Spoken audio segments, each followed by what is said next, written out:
So as the football world continues to be on a football lockdown, I thought I'd take a little look at what the state of football would look like in 10 years' time. But in this video, we're going to be taking a look at one team in particular, and that team is Norwich City.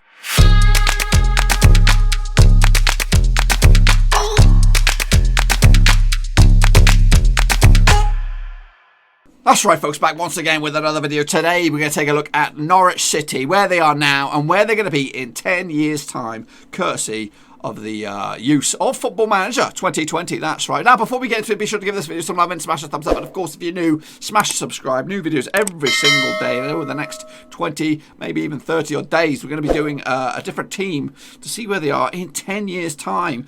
So we're going to start with the bottom of the Premier League club. That is Norwich City. So let's have a quick gander at them. Here they are in all their glory. Now, this is prior to the old fast forward into the future. But I just want to show you what they're working with before we get into the old simulation here. So 10 years ago, or today, Daniel Farker is the manager, with Grant Hanley, according to this, as El Capitano, Tim Closer, vice-captain, Emil Bawenda, the key player, and Rocky Bushri, who is a Belgian, is the hot prospect. He's actually out on loan at the moment. So let's take a closer look at the team.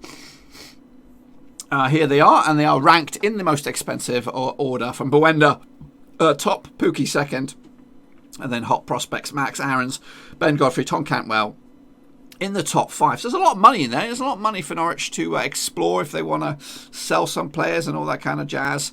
But ultimately, they are bottom of the Premier League in the real world right here, right now. So where are they going to be in 10 years' time? Make your prick. I'm thinking. I've not looked at these, but I'm going to think that they are in the Championship. I think they're going to go down. They might explore an up and down sort of situation, or they may even just come back down and stay down. So, without further ado, we're going to jump 10 years into the future and have a little look at what's been going on down at Carrow Road. So here we are, boys and girls. Into the future we go. It's the 31st of May, 2029. Where the heck are Norwich? So that's the first and foremost. I don't want to go wandering around and show you everything, but we're just gonna punch it in the old search bar here and see where they are. Get my spelling right, of course, and we're gonna plow into it. Norwich City are somewhere, anywhere. Did not come up.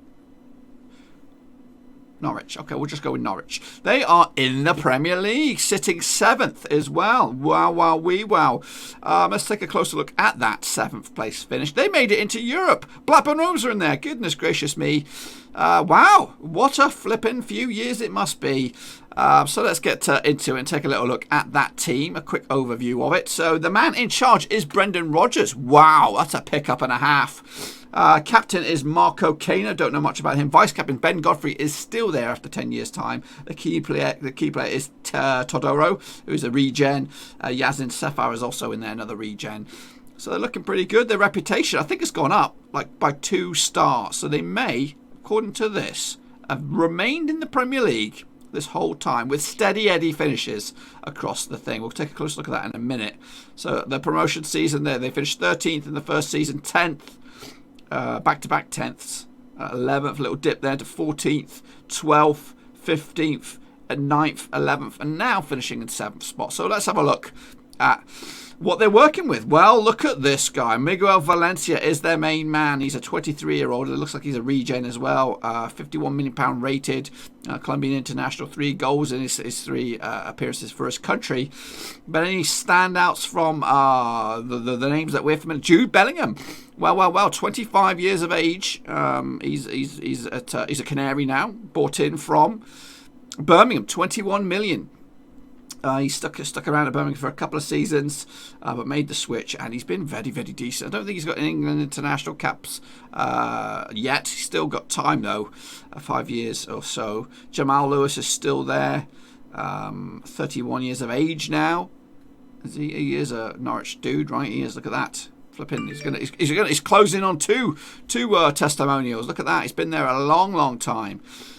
So that's a nice little bit of business. Ben Godfrey remained as well. That's also good to see. 31 years of age. Again, a long stay here at Carrow Road and doing all right for himself. So not too shabby. Any other ones in there that has been Bit of a surprise to see. Well, we'll take a closer look at the transfers in just a second. So let's take a quick look at the competitions then. What's been going on since we left? So I don't have a quick scan of this. They look like they won the Carabao Cup in 2021. We'll have a closer look at that maybe.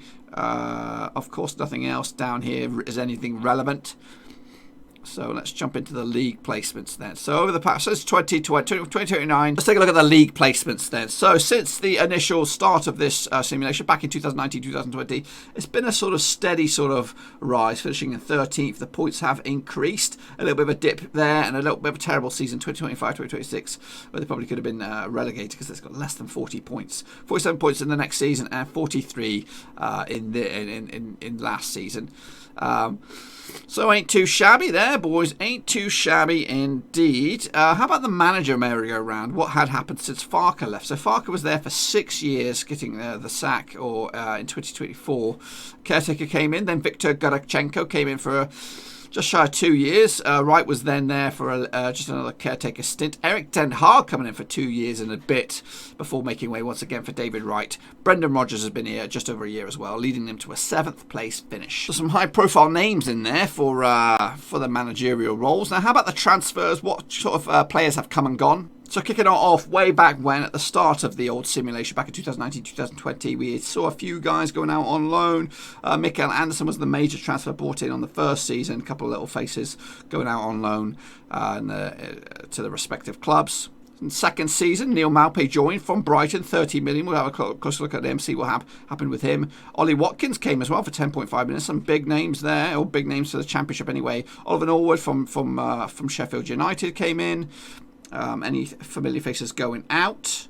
Not really. No superstar standouts. Tim Krul went to where did he go? To PAOK for $1 million.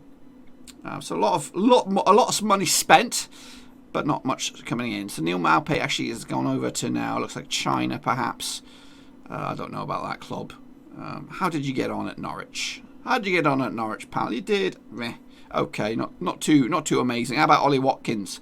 How did he get on in a yellow and green shirt? He's now at Barnsley. Spent just the 2 seasons at Norwich, not really setting the place on fire. Look at that discount. Sold, bought for 10.5 million, sold for 675,000. That's a bit of a bad bit of business, but I'm sure you guys are rolling in it now. Into the 3rd season, Sander Berge coming in from Sheffield United. Chris Meppen as well, 68 million on Chris Meppen. Matt Ingram, I don't know if we should get excited about Matt Ingram. Curtis Jones came in. Riyad Mahrez as well from Manchester City, who's now in the world of staff. But you can actually take a little look at how he got on at Norwich. Couple of seasons. Again, there's a lot of lost money in these pickups here. Curtis Jones, a couple of seasons, made a bit of profit on him. So eventually selling him to Fulham. Again, on the players going out. Sam Byron to Leeds. Yeah, nothing really extravagant. Moving to the next season, Gylfi Sigurdsson comes in from Everton, probably an ageing player at that point. Ethan Ampadu is on loan from Chelsea. Claudio Bravo, not the Claudio Bravo, surely. Not the goalkeeper now, or somebody else. Pepe, the Pepe? Is it the Pepe? It is the Pepe. Formerly of Arsenal, perhaps? No, another Pepe. There's another Pepe knocking about. There's a dubious Pepe knocking about. But yeah, some big money being spent again. 103 million, 97 million pounds recouped. Who was that from then? Curtis Jones was made a bit of money. Alex Terreira has gone to Brazil. Gilbert Koopsman's gone to Freiburg. Max Aarons went to Manchester City. That's where it all went there. That's a bit of chunk of change. Did he go and represent England? He did. 15 caps for England. Christoph Zimmermann is over to the Middle East. Not too shabby there, boys. Bit of a recuperation from your funds. 2023-2024 season. £88 million spent. The majority coming at... where's the 88 million? Jude Bellingham, Tete from Manchester City. That's about 40 million right there. A chunk of change on the rest of these guys. No other superstar standouts. And the Timo Pukki actually went to CSK Moscow, and you can't even click on him. That's a shame to see how he got on. Galatasaray snapped up Mahrez after a couple of seasons. Dijon Sterling as well. Didn't you better spend money big on this fella? Nah, a chunk of you wiped your face on that one. Moving on to the next one. Any other big bad boys here? Jorginho Wijnaldum was picked up from Liverpool for a small fee. Wanderson from Napoli, not too sure about him. George Thompson, is that regen? It is. Got an English cap to his name, and he's still with you guys to this point. £134 million made. Chris Mepham went over to Spurs, so you recouped a bit of that money. Neil Maupay went to China for 27 million, so again you recouped some money there. Ploughing forward, these are some of the names that we're not going to be familiar with because it's getting into deep into regen territory. You made 49 million, spending 84 million. And again, probably on players. Diavac, the Dutch guy. He's a centre-back, right-back, that sort of stuff. That's where your money went there, majority. If that's a word, I don't know. Getting into the back end here now. Any other standout signings? Gelson Martins was bought for PSG. A Blackburn Rovers player that I've never heard of. Again, probably a regen. Making more money, selling players this time around. Oscar went to Boca Juniors. Adam Lewis to Bristol City. Final couple of seasons now.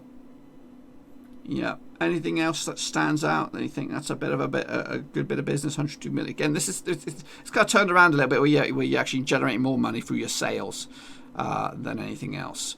51 million spent this season. Is this season? It is. David Hampson, the majority of funds,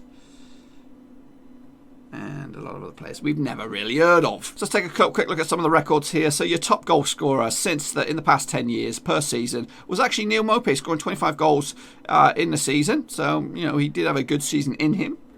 The key assist maker was Sander Berge with 12 assists. He's now at Chelsea. Did we see that deal come in and out? So you spent 60 million on him. You lost him for 43 million, and Chelsea actually paid more than that to get him back. So, so Sander Berge, top assist maker. Your best player on an average basis it looks like Pedro de la Venga. You had a 7.34 average rated season back in 2021, 2022. What about your highest scores then? We'll have a look at those in a minute. Your youngest ever player? Well, it doesn't really matter. What about your oldest ever player? Oldest ever player was Craig Gordon. That's a goalkeeper, I believe. Formerly of Celtic, that sort of jazz. And your highest transfer fee. In fact, there's a way to look at all these. Highest transfer fee received was Max Aarons. Highest transfer fee paid was Chris Mepham. Goodness gracious. So I'll take a quick look at your best 11s over the past 10 seasons. So you're starting off with this one right here. Of course, Timu Pukki, Cantwell and the like in this one. The next season, Maupay got in there. Cantwell as well. Bawenda remains in the squad. Third season, Maupay still led the line. Cantwell was moved forward further back a little bit. Puzovic between the sticks. Max Aarons and Mepham as your back three. Ampadu and Mepham joined them in the centre-back as well. This is in the 2022-23 season. Maupay still leading the line. Sigurdsson as well joins the best 11. Into 2023-2024 season, Norales leading the line, Sigurdsson pulling the strings, Bellingham and Pepe in the middle as your midfielders. Change of formation perhaps in the 2024-25 season, Norales and De La Venga up top, Bellingham still pulling the strings in the middle, Pepe's more further back in the defensive midfield slot, and then some Godfrey still there, so that's good to see that he made it in there. Lewis, Godfrey, two familiar faces within the side as well. Bellingham as well pulling the strings, Norales in the 2025-6 season. Moving forward, 26-27, Norales leading the line, Gelson Martins on the right, Bellingham in the middle. That sort of jazz there. Penultimate season, Brenner leading the line, Todoro on the left, Bellingham, Jamal Lewis at left back. Into the final season, Norales, Todoro, Brenner, Thompson, McCalmont, Valencia, Lewis, Grizz, Godfrey, Seafluck and Rattelsi between the sticks. So that's the current best 11. There you have it, folks. Norwich City sitting 7th in the Premier League, 10 years into the future, with Brendan Rodgers in charge. If you're a Canary, do you think this is the future that you could relate to, something you could buy into? Let me know in the old comment section down below. Tomorrow, we'll go again. I think we're going to take a look at Aston Villa. That's right, currently sitting in 19th in the Premier League. Where are they going to be in 10 years' time? Well, you've only got 24 hours to find out. Thanks again for watching. Please like, share, and most importantly, hit the subscribe button to keep you bang up to date with all things Blackburn Rovers related, Championship related, football related. We've got it all covered right under one roof. And while I still have you, please be sure to check out some of the old videos scattered along here. I hope.